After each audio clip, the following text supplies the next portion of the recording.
Okay, so let's talk picnics. Picnics, yeah. I mean, who doesn't love a good picnic? Absolutely. Right. Sunshine, good food, good company. Yeah, it's like the perfect recipe for a relaxing day out. Totally. And for today's deep dive, we're going to be taking a peek into the world of picnic planning. Oh, this is going to be fun. Well, I know, right? Our source. Well, it's actually a conversation between two friends, Liam and Emma. Oh, so we're like eavesdropping on their picnic plans. Kind of. They're in the middle of planning their own picnic adventure. I like it.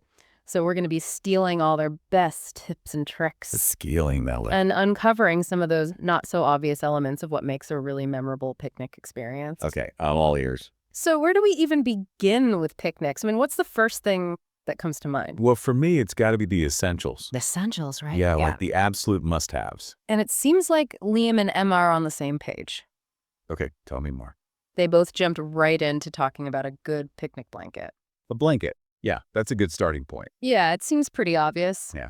But as I was listening to them talk, I realized it's more than just a place to sit. You're right. It's way more than that. It's like it defines your picnic space, creates this kind of visual boundary. Oh, I like that. A visual boundary. And also think about it. It's protection from the ground. Oh, yeah, that damp ground. The damp ground, those sneaky little twigs, and let's not forget about those uninvited guests. Oh, yeah, the ants. Ugh, the ants. I've definitely had a few run-ins with them. Yeah, nobody wants ants at their picnic. Right. So, yeah, the blanket, it's kind of like your first line of defense. Exactly. It's essential. It's key. But, okay, let's move on to the main event. The food. The food, of course. Now, Liam's all about fried chicken. Fried chicken for a picnic. Interesting. And salads and cookies. Okay, a little bit of everything. While Emma is leaning more towards like a lighter spread. Okay, so lighter. What does that mean? Sandwiches, some fruit, maybe some chips.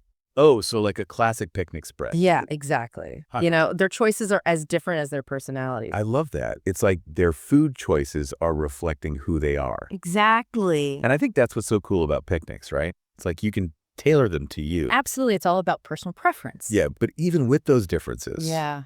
I'm noticing a common thread here. Oh, what's that? It's all food that's easy to pack and transport That's a good point. and enjoy outdoors. Yeah. Right? You don't want anything too messy or complicated. Yeah, exactly. You're not going to be juggling a 5-course meal in the park. No, definitely not. It's got to be practical. Practicality is key. And speaking of practicalities, let's talk drinks. Oh, yeah. What are we sipping on? Well, Liam is all about that classic iced lemonade. Classic lemonade. Can't go wrong with that. Right. But Emma, she's more of a water or juice kind of gal. Oh, so refreshing. Maybe some iced tea if it's a really hot day. Smart choices. Gotta stay hydrated, especially out in the sun. Yeah, you're right. Dehydration can sneak up on you and ruin a good time. Nobody wants that. Nobody wants a headache at their picnic. Exactly. But, beyond just picking the right drinks, Yeah. there's another essential they both agree on. What's that? Sunscreen. Oh, sunscreen. Yes. Super important. Super important. Can't forget the sunscreen. Nothing ruins a picnic faster than a bad sunburn. Yeah. You're going for relaxation, not a painful burn. Exactly. So sunscreen, definitely a must-have. Must have.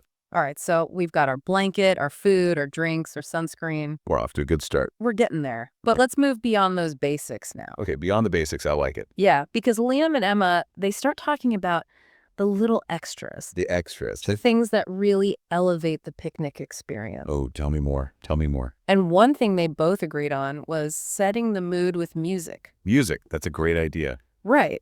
But their music choices were a bit different. Oh, how so? Well, Emma, she prefers something soft and mellow. Okay, so like chill vibes. Yeah, like chill background music. I could see that. While Liam, he's drawn to something more upbeat. Oh, so like a picnic party. Yeah, a little more energy. I like it. And it's fascinating, right? Because it shows how much thought they're putting into the atmosphere. It's like they're curating the whole experience. Exactly. They're not just throwing some food in a basket and heading out the door. No, they're thinking about the vibes. It's all about the vibe. I love it. And, it makes sense, right? Because our senses, they really shape our experiences. Absolutely. Think about it. Like certain scents can trigger memories. Oh, yeah, for sure. And music can totally change your mood. It's powerful stuff. It really is. And speaking of powerful stuff, Liam, he throws out this idea of bringing a kite. A kite. Now that's unexpected. I know, right? At a picnic. But it's like it adds this element of playfulness, It's like being a kid again. Oh, I love that. It injects some fun and energy into the mix. Yeah, and it gets you moving around a bit, too. Yeah, you're not just sitting there. Exactly. So, I mean, picnics, they can be as laid back or as energetic as you want them to be. It's all about what you make it. Exactly. Yeah. And, you know, what really struck me in their conversation was the importance they placed on shared experiences Shared experiences. Okay. and making memories.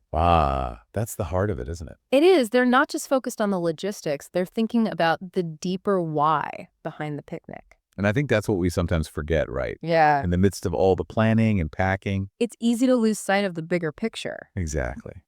But picnics, they're more than just eating outdoors, right? Right.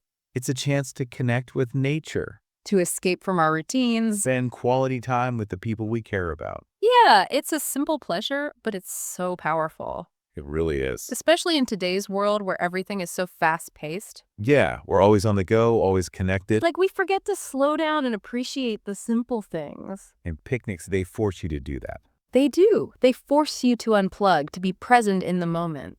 and to just enjoy the company of the people around you. It's not about having the most picture-perfect setup No, it's not about that. or the most gourmet food. It's about the experience. It's about the connection, the laughter, the memories you create. Exactly. The simple joy of sharing a meal under the open sky. And that's something we can all appreciate. Absolutely. Like a breath of fresh air. Exactly. It's a reset. Okay, you know, while we're talking about keeping things real, Yeah. I got to bring up something Liam and Emma were talking about. What's that? Picnic mishaps. Oh, the mishaps. Everyone's got a story. Oh, we've all been there. Yeah. Like, Emma, she's notorious for forgetting napkins. No napkins. Can you imagine? That's a sticky situation. And Liam, he always forgets utensils. No utensils. That's a challenge. It's like, how do you even... Right. How are you supposed to enjoy your food? And, you know, it's funny, but it made me think about how those little details, they can really make or break the experience. They really can. I mean, think about it. You're trying to wrangle a messy burger Oh, yeah. A juicy burger with no napkins. without a napkin or a fork. That's a recipe for disaster. It's not pretty. It's not ideal. So yeah, packing those extra items might seem like a minor detail, Yeah, but it can make a world of difference. it's about being prepared, Exactly. Anticipating those potential hiccups. setting yourself up for success. Picnic success. I like it. So a little pre-picnic planning goes a long way. Absolutely. A little planning can save you a lot of hassle. Okay, so we've talked about the essentials, the mishaps. Yeah. Now let's talk location. Location, location, location. Liam and Emma, they spent a good chunk of their conversation discussing options. What kind of options are we talking about? Parks, lakesides, even the beach. They're covering all the bases. They're weighing the pros and cons of each. I mean, each location has its own unique vibe. Right, like a park offers shade and convenience. Yeah, parks are usually easy to get to. A lakeside provides tranquility, those beautiful views. Oh, yeah, the scenery can be breathtaking. And the beach, well, the beach brings that carefree, toes in the sand vibe. The beach is great, but don't forget about the sand. The sand, yes. It gets everywhere. It's the one downside to a beach picnic. It's a love-hate relationship. It is. But I think the takeaway here is to really consider the ambiance you're aiming for. Yeah. What kind of atmosphere do you want to create? Shady trees, a gentle breeze, a panoramic vista. It's all about setting the scene. Exactly. And once you've got your location sorted, Yeah. it's time to tackle the menu. The menu, the most important part. Well, one of the most important parts. You're right. You can't have a picnic without food. Exactly. And remember, Liam and Emma had those contrasting culinary visions? Oh, yeah. Fried chicken versus sandwiches. Chips versus fresh fruit. It's a tough choice. So is there a right or wrong answer when it comes to picnic food? You know, I don't think there is. So what's the secret? I think it's all about balance. Balance. Okay. You want a mix of things that are easy to eat, portable, Yeah, practical stuff. and then maybe a few items that feel a bit more special. Okay, so like what? Give us some examples. Well, finger foods are always a winner. Finger foods. Yeah. Sandwiches, wraps, those little fruit skewers you mentioned earlier. Oh, yeah, those are always a hit. But you can elevate things with like a mini cheese board Ooh, fancy. with some gourmet crackers, a nice spread, I like where this is going. or maybe a homemade dip with fresh veggies. That sounds delicious. It's all about those little touches. Those little touches that make it feel special. Exactly. So we've covered location, the food. Yeah. What about activities? Activities. Oh, yeah, we got to stay entertained. Liam and Emma, they talked about some classic picnic games. Like what? Frisbee, badminton, Classics for a reason. but there's a whole world of possibilities beyond those. I'm sure. Card games, board games, Oh, board games at a picnic. That's fun. even a scavenger hunt. A scavenger hunt. That's a great idea. It's about tapping into that playful spirit. Embracing the joy of simple pleasures. And it's a great way to connect with your fellow picnickers. It's about creating those shared experiences. Those moments of spontaneous connection. The kind of moments that turn into memories. So we've unpacked the essentials, the location, the food, even the activities. We pretty much covered it all. What's the one takeaway you want our listeners to remember from Liam and Emma's picnic planning wisdom? It's been quite a journey. It has. So much to think about when it comes to picnics. I know, right? Like, who knew there was so much depth to a simple picnic? But that's what makes it so fascinating, right? Absolutely. So, as we wrap up this deep dive, Yeah. what's the one nugget of wisdom, the one thing you want our listeners to remember from Liam and Emma's picnic planning adventure? I think it's these picnics are about so much more than just eating outdoors. More than just food. Way more. It's about connecting with nature. Unwinding, escaping the everyday hustle. Creating those lasting memories with people you care about. And the best part, you can tailor the whole experience to you. You're so right. There's no one right way to have a picnic. It's not about following some strict formula. No, not at all. It's about embracing your own style. Making it your own. Exactly. Let your personality shine through.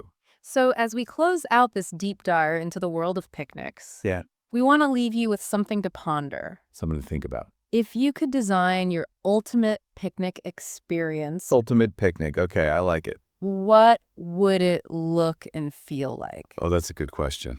Where would it be? Who would be there?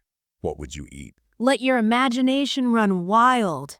Think about all those sensory details. The sights, the sounds, the smells. The whole experience. And you know what? I bet you'll come up with some pretty amazing ideas. I'm sure they will.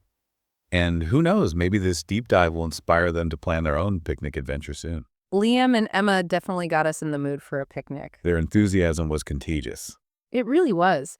It's a good reminder that sometimes the simplest things in life are the most rewarding. So true. Well, that's all the time we have for today's deep dive into the wonderful world of picnics. It's been a pleasure. We hope you enjoyed this exploration and learned a thing or two to help you create your own perfect picnic. Remember, it's not about perfection. It's about those moments of joy, connection, and delicious memories. Happy picnicking, everyone. Happy picnicking.